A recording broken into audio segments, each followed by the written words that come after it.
Stupid little dead bat! Who's gonna save you now? Welcome to MojoPlays, and today we'll be jumping into 10 video games that make fun of you, the player. We both said a lot of things that you're going to regret.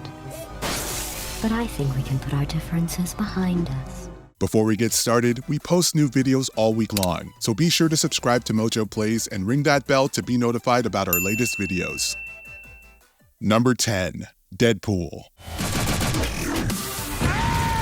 If there's one character that was destined to break the fourth wall and roast players, it's Deadpool. This game pokes fun at you and goes all in. From mocking your button-mashing skills to complaining about the budget running out mid-game, Deadpool constantly interrupts gameplay with his signature sarcastic wit. Leave the controller idle for too long, he'll straight up call you out for being lazy. Take too much damage? Expect a snarky remark about your terrible reflexes. Even tutorials aren't safe, as Deadpool gets annoyed having to explain the controls.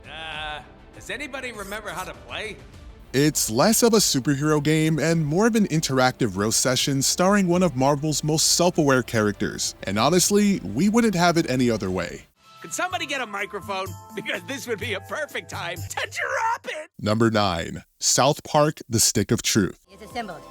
It is my belief that the new kid deserves to rank up in level. Did you really think a South Park game would let you off easy? Think again. The Stick of Truth doesn't just insult you, it humiliates you at every turn. From Cartman constantly calling you douchebag, even if you pick a real name, to characters mocking your class choices. There's no winning.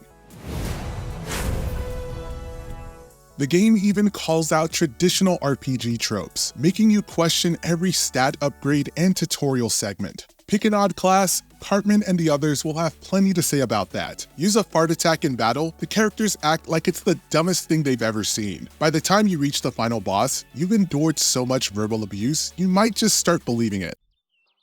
That was your one damn job, Clyde! To guard the stick of truth! Number 8. High on Life. Stop them.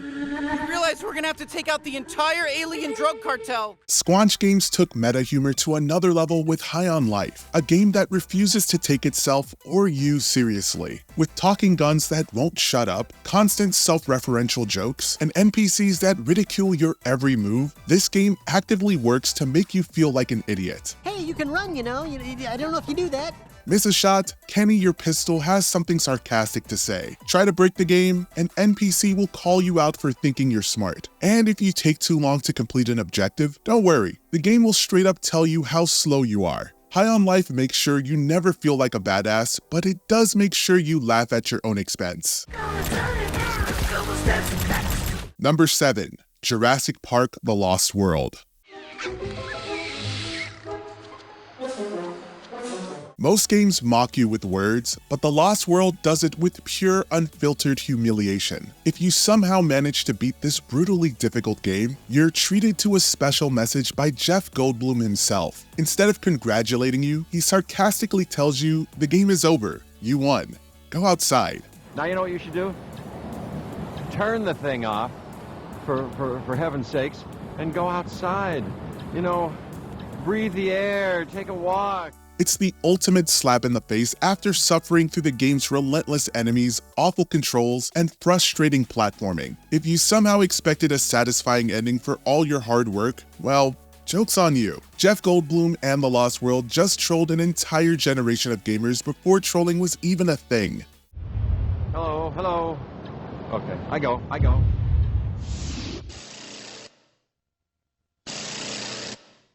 Number 6. Conker's Bad Fur Day. Conker's Bad Fur Day doesn't just insult players, it mocks the entire concept of video games. Right from the start, Conker drunkenly stumbles into an adventure he clearly doesn't want to be in. Need a tutorial? The game berates you for not knowing how to jump. Expecting an epic hero's journey? Nope, Conker only cares about getting money. Every time you expect a traditional game moment, Conker will find a way to mock it. Bring me back me missing cuts. You don't have to shout. Even the game's mechanics, like context-sensitive buttons, are played for laughs. And let's not forget about the final boss, which turns into a parody of The Matrix, complete with an out-of-nowhere fight scene that barely makes sense. Conker's Bad Fur Day is one long funny joke at your expense. I'm looking for some poo. Number 5. Batman Arkham City.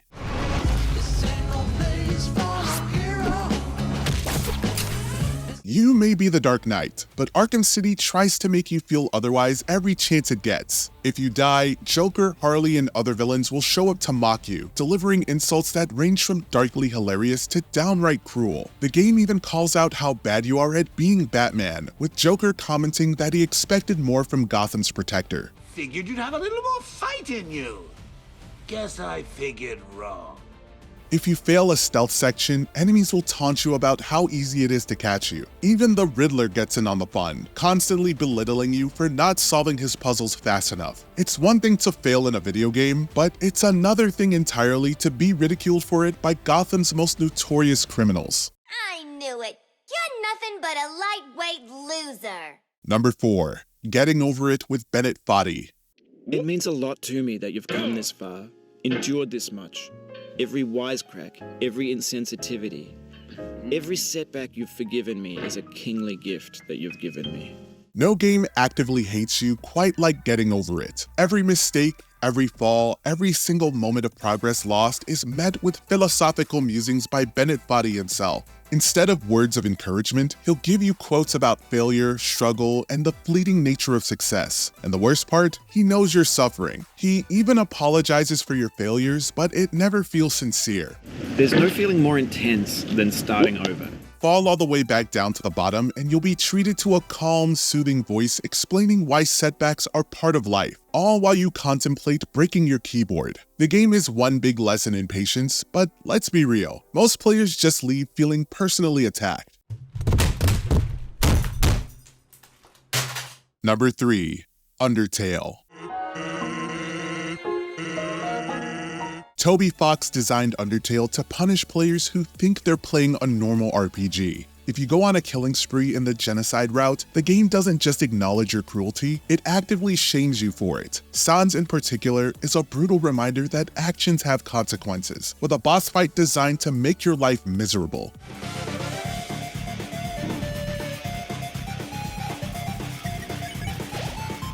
But even in the good routes, Undertale isn't afraid to break the fourth wall and mock your choices. Quit and reload a save, the game remembers what you did. Try to exploit mechanics, NPCs will call you out. Undertale makes you question not just how you play games, but why you play them the way you do.